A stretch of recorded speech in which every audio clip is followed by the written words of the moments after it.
नमस्कार, good morning, times now Bharat देख रहे हैं आप और आपके साथ मैं हूँ दीपिका यादव। गुड मॉर्निंग, स्वागत है आपका फिट इंडिया के सुपर हिट बुलेटिन में। मैं हूँ आपके साथ श्वेता श्रीवास्तव। जी हाँ, फिट इंडिया का सुपर हिट बुलेटिन जिसमें हर हिट खबरें आपको बताएंगे। देश दुनिया के कोने कोने में क्या कुछ हो रहा है वो सब कुछ आपको दिखाएंगे। तो अगले 1 घंटे के लिए हमारे साथ बने रहिए, क्योंकि यकीन जानिए इस बुलेटिन को आपने देख लिया तो पूरे दिन के लिए हो जाएंगे खबरों से पूरी तरह अपडेट।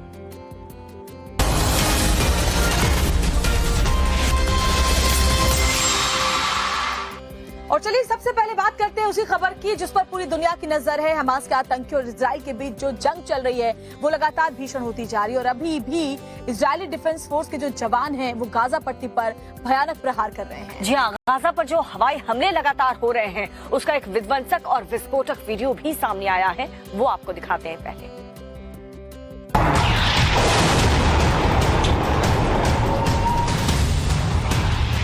गाजा में हवाई हमले का एक विध्वंसक और विस्फोटक वीडियो सामने आया है, जिसे देखकर हर कोई दंग रह गया। मिसाइल गिरने के बाद कैसे जोरदार धमाका हुआ और कैसे धमाके की चिंगारी उठी, वो देखकर हर कोई दहल गया। ये हवाई हमला हुआ था गाजा के अल कुद्स अस्पताल के पास एक इमारत पर, जहां पहले से ही आग की लपटें उठ रही थी और जिसे एक मिसाइल अटैक ने और दहला दिया। धमाके के बाद सड़क पर मौजूद लोगों में चीख पुकार मच गई। पहले धमाके से कुछ लोग संभल पाते, उतने में आसमान को चीरते हुए एक और मिसाइल रफ्तार के साथ ठीक उसी इमारत पर गिरती है और आग के गोले के साथ तेज धमाका हो जाता है। इस धमाके से वो इलाका पूरी तरह गूंज उठता है। दूसरा मिसाइल अटैक इतना ताकतवर था कि उस जगह आग की लपटों को उसने और बढ़ा दिया। पूरा आसमान आग के नारंगी रंग में रंग गया। वहीं धमाके के बाद धुएं का गुबार भी आसमान में उठता दिखा। 2 मिसाइल अटैक ने पूरे इलाके को दहशत में ला दिया।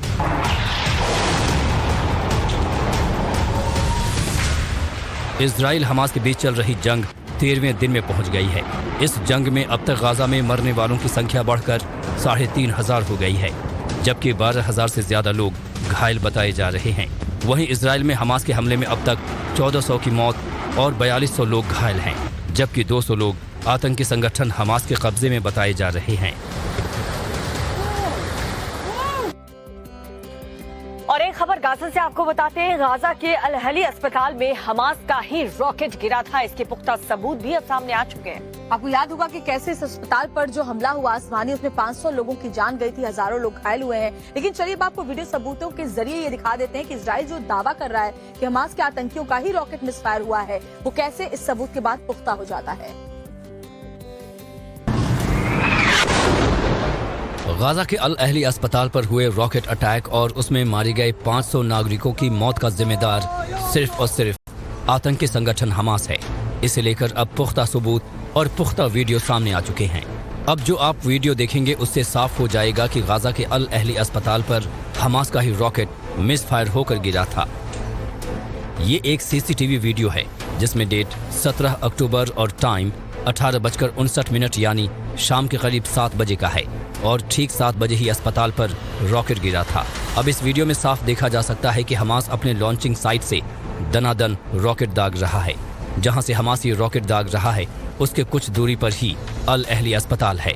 वीडियो में साफ दिख रहा है कि हमास जब ये रॉकेट दाग रहा था उसी में से एक रॉकेट मिसफायर होकर अल अहली अस्पताल पर गिरता है और धमाका आग के गोले में तब्दील हो जाता है। इससे साफ है कि अस्पताल के कुछ दूरी से ही हमास अपने रॉकेट दाग रहा था, जिसका एक रॉकेट अस्पताल पर गिरा। अस्पताल पर हमास का ही रॉकेट गिरा। इसका दूसरा सबसे पुख्ता सबूत हमास आतंकियों का ये ऑडियो है, जिसमें वो खुद कबूल रहे हैं कि उनका ही रॉकेट अस्पताल पर गिरा।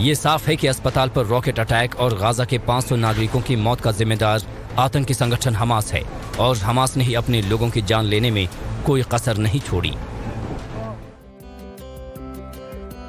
तेल अवीव एयरपोर्ट पर उस वक्त सनसनी मच गई जब जो बाइडेन का प्लेन टेक ऑफ कर रहा था और उसी वक्त हमास के हमलों से आसमान गूंज उठा। जी हाँ, गनीमत ये रही कि जो हमास ने रॉकेट दागे थे वो हवा में ही तबाह हो गए। पूरी खबर आपको इस रिपोर्ट में दिखाते हैं। इजराइल का इंटरनेशनल एयरपोर्ट तेल अवीव पर उस वक्त हड़कंप मच गया जब अमेरिकी राष्ट्रपति जो बाइडेन के प्लेन के उड़ान भरने के कुछ देर बाद ही गाजा से रॉकेट अटैक हुआ। आतंकी संगठन हमास ने ये रॉकेट अटैक तब किया था जब बाइडेन का प्लेन कुछ देर पहले ही तेल अवीव के एयरपोर्ट को छोड़ा था। वीडियो में देख सकते हैं कि तेल अवीव एयरपोर्ट के आसमान पर गाजा से हमास ने रॉकेट अटैक किया। हमास का रॉकेट तेजी से एयरपोर्ट की तरफ बढ़ रहा था, तभी इजराइल का सुरक्षा कवच कहे जाने वाले एयर डिफेंस सिस्टम आयरन डोम ने उसे आसमान में हवा में ही तबाह कर दिया। उसे तेल अवीव एयरपोर्ट के पास आने नहीं दिया। हमास के इस रॉकेट अटैक के बाद तेल अवीव सायरन की आवाजों से गूंज उठा। लोगों को समझते देर नहीं लगी कि हमास के रॉकेट आसमान में मंडरा रहे हैं। सायरन की आवाज सुनते ही लोगों में अफरा तफरी मच गई। तेल अवीव में भगदड़ का माहौल हो गया। सायरन की आवाज सुनते ही लोग सुरक्षित ठिकानों में छिपने के लिए दौड़ते दिखे। इस दौरान आसमान धमाकों से गूंज रहा था।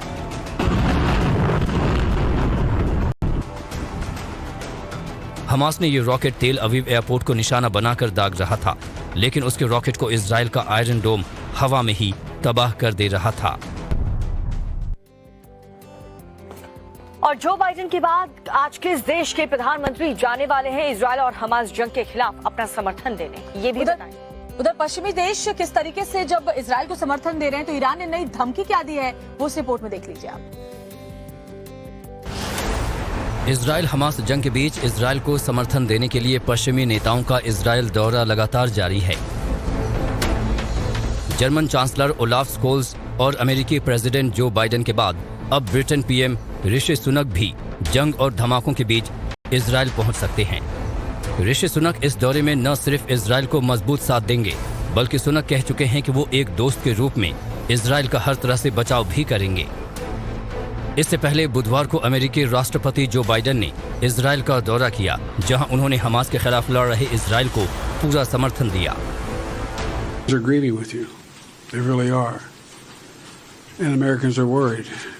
Americans are worried because we know this is not an easy field to navigate what you have to do. Biden ने गाजा के अस्पताल पर रॉकेट हमले के लिए भी आतंकी संगठन हमास को ही जिम्मेदार ठहराया है।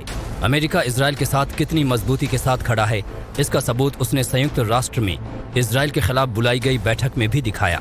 बैठक में गाजा और हमास पर अटैक पर इजराइल के खिलाफ एक्शन प्रस्ताव को लेकर था, जिसमें 12 सदस्यों ने इजराइल के खिलाफ वोट किया। वहीं अमेरिका ने इस प्रस्ताव पर अपना वीटो लगाकर खारिज कर दिया। पश्चिमी देशों का इजराइल को मिल रहे साथ से ईरान बौखलाया हुआ है। ईरान ने मुस्लिम देशों से अपील की है कि वो इजराइल का पूरी तरह से बहिष्कार करें। ईरान के बाद मुस्लिम देशों के संगठन OIC ने इजराइल के खिलाफ मोर्चा खोला है और उसे युद्ध अपराध के लिए दंडित करने की मांग की है। इन सब के बीच इजराइल पीएम नेतन्याहू ने साफ कह दिया है कि जब तक हमास बंधकों को छोड़ेगा नहीं, तब तक इजराइल गाजा की कोई मदद नहीं करेगा। और हमास के आतंकियों के साथ साथ इजराइल के लिए चुनौती ये भी है कि लेबनान बॉर्डर पर हिजबुल्लाह के आतंकियों से भी वो निपटे, और ऐसा ही नजर भी आ रहा है। जी हां, और इजराइल बखूबी इनसे निपटने का काम भी कर रही है। बॉर्डर पर क्या हालात हैं, उस पर एक रिपोर्ट आपको दिखाते हैं। इजराइल 2 मोर्चों पर जंग लड़ रहा है। इजराइल का पहले मोर्चे की लड़ाई गाजा में आतंकी संगठन हमास से चल रही है, तो वहीं दूसरे मोर्चे पर उसकी जंग लेबनान के आतंकी गुट हिजबुल्लाह से। पहाड़ी इलाके से उठ रहा ये धुआं लेबनान बॉर्डर पर इजराइल आर्मी और आतंकी गुट हिजबुल्लाह की जंग की तस्वीर है। हिजबुल्लाह गुट इन्हीं पहाड़ी इलाकों से इजरायली टैंक और आर्मी पर रॉकेट अटैक कर रहा है।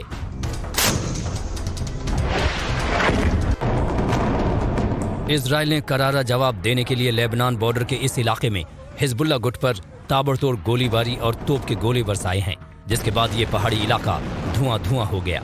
इतना ही नहीं, इजराइल ने यहाँ तोप से इतनी बमबारी की है कि रात होते होते ये पहाड़ी इलाका आग के गोले में तब्दील हो गया। जिस जगह इजराइल ने गोले बरसाए हैं वो लेबनान के बॉर्डर पर बसा गांव एता अल शाब है। इस गांव में हिजबुल्लाह आतंकी गुट एक्टिव है, जिसके चलते इजराइल ने यहाँ ताबड़तोड़ बमबारी की है। और लेबनान की राजधानी बेरूत की बात करें तो उस वक्त जंग का अखाड़ा बन गया जब हमास के समर्थन में प्रदर्शनकारी अमेरिकी दूतावास के बाहर जमकर प्रदर्शन करते हुए नजर आए। और इस बीच लेबनानी सुरक्षा बल और हमास समर्थकों के बीच जमकर झड़प भी हुई। उसके बाद क्या वहां पर हालात बने, वो इस रिपोर्ट में देखिए।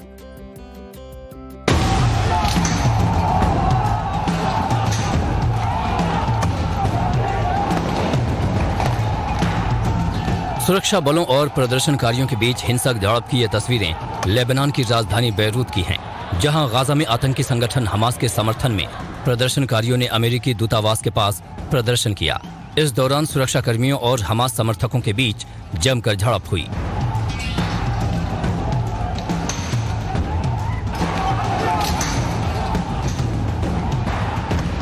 वीडियो में देख सकते हैं कि हमास समर्थक उग्र होकर लेबनानी सुरक्षाकर्मियों पर हमला कर रहे थे, जिसके जवाब में लेबनानी सुरक्षाकर्मियों ने हमास समर्थक प्रदर्शनकारियों पर भी बल प्रयोग किया।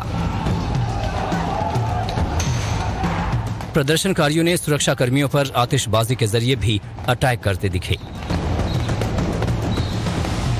वहीं इजराइल के खिलाफ अमेरिकी दूतावास के पास कुछ प्रदर्शनकारियों को वाटर कैनन के जरिए भी तितर बितर करने की कोशिश की गई,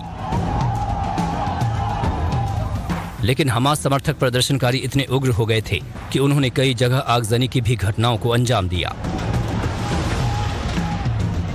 वहीं बेरूत के साउथ सिटी में भी बड़ी तादाद में गाजा पर हमले और हमास के समर्थन में रैली निकाली गई, जिसे लेबनान के आतंकी गुट हिजबुल्लाह का भी समर्थन था। यहां इजराइल के खिलाफ और हमास के समर्थन में नारे लगाए गए। और अब बात करते हैं आग की। और राजधानी दिल्ली में किस तरह से कीर्ति नगर में एक शोरूम में आग लगी और उसके बाद देखते ही देखते एक शोरूम से ये आग दूसरे शोरूम तक पहुंच गई। और वहीं कुपवाड़ा की बात करें तो वहां पर एक शख्स की जान बहुत ही बड़ी मशक्कत के साथ बची है। पूरा मामला इस रिपोर्ट में देखिए इन तस्वीरों को। पहली तस्वीर राजधानी दिल्ली की है, जबकि दूसरी तस्वीर जम्मू कश्मीर के कुपवाड़ा की है। आप देख सकते हैं कि दोनों जगह कितनी भीषण आग लगी है। चलिए पहले बात करते हैं दिल्ली की। ये तस्वीरें कीर्ति नगर की हैं, जहां फर्नीचर मार्केट में आग लग गई और देखते ही देखते आग ने एक एक कर 3 शोरूम को अपनी चपेट में ले लिया। आग पर काबू पाने के लिए दमकल विभाग की 18 गाड़ियां मौके पर पहुंची और करीब 1.5 घंटे की मशक्कत के बाद आग पर काबू पा लिया गया। हादसे में कोई हताहत नहीं हुआ। चलिए अब कुपवाड़ा में लगी आग के बारे में जान लीजिए। ये तस्वीरें कर्ण कुपवाड़ा हाईवे की हैं, जहां डीएनए पॉइंट पर एक ऑल्टो कार में अचानक आग लग गई। आप देख सकते हैं कि ये आग कितनी भीषण है। इसकी वजह से कार पूरी तरह से नष्ट हो गई, लेकिन कार का ड्राइवर अपनी जान बचाने में कामयाब रहा। बता दें कि यह कार कुपवाड़ा से कर्ण की ओर जा रही थी।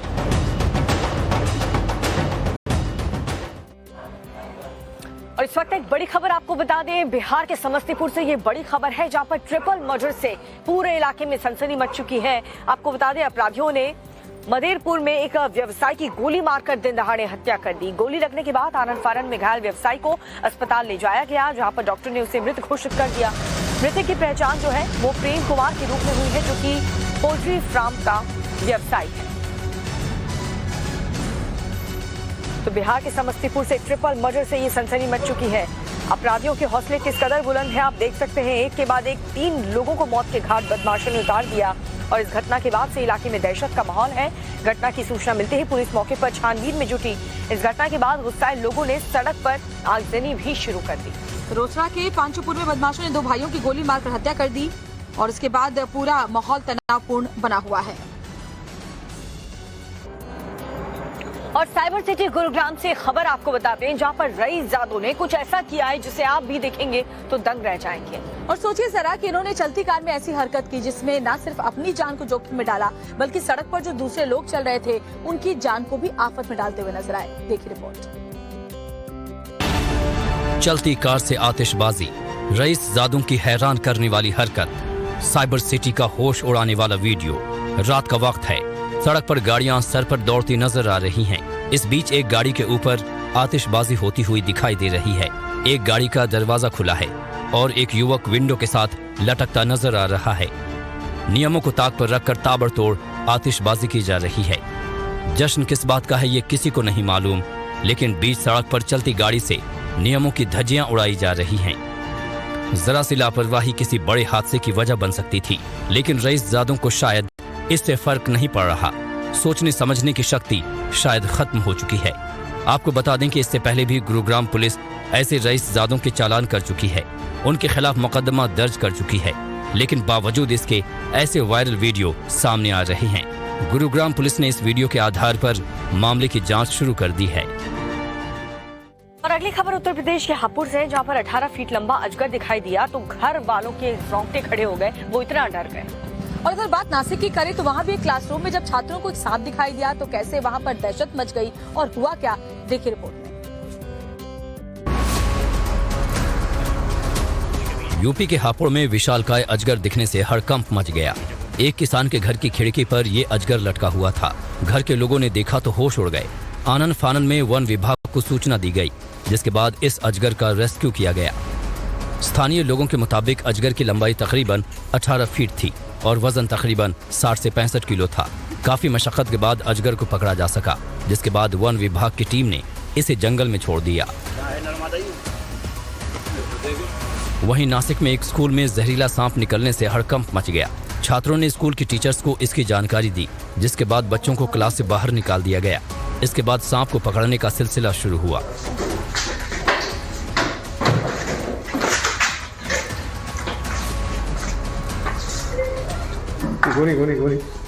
काफी मशक्कत के बाद सांप को क्लासरूम से बाहर निकाला गया।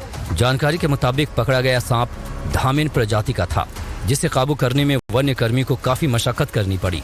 गनीमत रही कि सांप ने किसी छात्र और वन्य कर्मी को नुकसान नहीं पहुंचाया। और अब खबर मथुरा से, जहां पर कोतवाली इलाके में आवास विकास के भूखंड पर कब्जा दिलाने गई पुलिस और राजस्व विभाग की टीम पर दबंगों ने हमला करते हुए पथराव कर दिया। और इस हमले में प्लॉट के जो मालिक हैं और 2 पुलिसकर्मी घायल हो गए। लोगों का जमावड़ा लगा है। पुलिस की टीम पहुंची है और अचानक पत्थरबाजी शुरू हो गई। ये तस्वीरें मथुरा की हैं, जहां जमीन पर कब्जा दिलाने गई टीम पर लोगों ने हमला बोल दिया। दरअसल BCA कॉलेज के करीब जमुना बिहार कॉलोनी है। यहां आसपास विकास की जमीन पर राजस्व की टीम 2 प्लॉट मालिकों को कब्जा दिलाने गई थी, जिसे देखते ही भू माफिया ने पुलिस और राजस्व टीम पर पथराव कर दिया, जिसमें एक प्लॉट मालिक मुकेश धनगर जख्मी हो गए। उन्हें इलाज के लिए अस्पताल भेजा गया। कुछ भूमाफिया थे और कुछ गुंडे भी थे, जिन्होंने हेलमेट और प्रॉपर पूरी तैयारी के साथ आए और उन्होंने हमको पथराव किया। ऊपर से ईंटें मारी, ऊपर से साइड से गलियों में से, और दौड़े हैं फिर यहाँ से मार कर। अचानक शुरू हुई पत्थरबाजी की वजह से भगदड़ का माहौल हो गया। बताया जा रहा है कि कब्जा दिलाने का कुछ माफियाओं की तरफ से विरोध किया जा रहा था। हमारे अलौटी पर पथराव हुआ, उनके कान में चोट आई है जो है, और कंधा उतर गया है। उनका चिकित्सा परीक्षण कराया जा रहा है सरकारी अस्पताल में, और संबंधित के विरुद्ध नियमानुसार जो भी धाराएं लगेंगी वो धारा लगा के उनकी FIR दर्ज करवाई। पुलिस ने बल प्रयोग करते हुए मौके से पथराव कर रहे 3 लोगों को गिरफ्तार किया। बता दें कि पुलिस, राजस्व और आवास विकास की टीम मजिस्ट्रेट के आदेश पर 2 प्लॉट मालिकों को कब्जा दिलाने गई थी। वैसे दीपिका, तुम तो गुजरात की हो ना, तो गरबा को तो बहुत मिस कर रही होगी। बहुत ज्यादा। गरबा रंबा चालो जो गुजराती व्यूअर्स इस वक्त देख रहे होंगे ना, वो समझ गए होंगे, क्योंकि नवरात्र चल रही है। गरबा की जबरदस्त धूम न सिर्फ गुजरात में बल्कि पूरे देश में देखने को मिल रही है। और जब जब गरबा होता है तो हर साल हम देखते हैं कि लोग काफी एक्सपेरिमेंट भी करते हैं, और एक्सपेरिमेंट्स भी ऐसे ऐसे जिसे देख करके आप भी हैरान रह जाएंगे। देखिए रिपोर्ट में। देश भर में नवरात्रि पर्व धूमधाम से मनाया जा रहा है। गरबा का क्रेज सिर चढ़कर बोल रहा है, खासतौर से गुजरात और गुजरातियों के लिए। यूं तो गरबा डांडिया से खेला जाता है, लेकिन राजकोट में एक अलग ही गरबा देखने को मिला। यहाँ के राजवी महल में राजपूताना महिलाओं ने हाथों में तलवार लेकर गरबा के साथ साथ शौर्य का प्रदर्शन किया। राजपूताना पोशाक में महिला बुलेट पर एंट्री करती है और एक हाथ में तलवार लेकर कलाबाजियां दिखाती है। फिर कार पर सवार होकर महिला गरबा में तलवार रास करती है। और ऐसे ही कुछ महिलाओं का ग्रुप स्कूटी और बाइक पर आता है। इस बार एक महिला वाहन चलाती है और दूसरी महिला पीछे सीट पर खड़ी होकर हवा में तलवार भांजते हुए नजर आती है। तलवार रास गुजरात की एक पारंपरिक संस्कृति है। माँ दुर्गा के सम्मान में महिलाएं इस तरह का अनोखा गरबा करती हैं। तलवार रास उन राजपूत युद्ध नायकों की याद में बनाया गया जो भूचर मोरी के ऐतिहासिक युद्ध में वीर गति को प्राप्त हुए थे। ये गुजरात में किया जाने वाला अकेला रास नहीं है। कृषक समुदाय, योद्धा समुदाय, समुद्री समुदाय और मुस्लिम मालधारी समुदाय सहित कई समुदाय 6 प्रकार के रास का प्रदर्शन करते हैं। नारी सशक्तिकरण और अपनी रक्षा खुद करने के लिए भगिनी सेवा फाउंडेशन काम कर रहा है। तलवार रास का आयोजन भगिनी सेवा फाउंडेशन ट्रस्ट पिछले 14 साल से कर रहा है। इस तलवार रास में 10 से लेकर 60 साल की महिलाएं हिस्सा लेती हैं। इसके शुरुआत में 25 महिलाएं थीं, लेकिन आज 300 से ज्यादा महिलाएं इसका हिस्सा हैं। साथ ही इस तलवार रास के लिए करीब 1.5 महीने तक रोजाना 2 घंटे तलवार से प्रैक्टिस की गई है। रंग अलग अलग भले ही हों, लेकिन गरबा देखते ही बन रहा है। गरबा में जो एक्सपेरिमेंट हो रहे हैं उनके वीडियोस सोशल मीडिया पर खूब पसंद किए जा रहे हैं।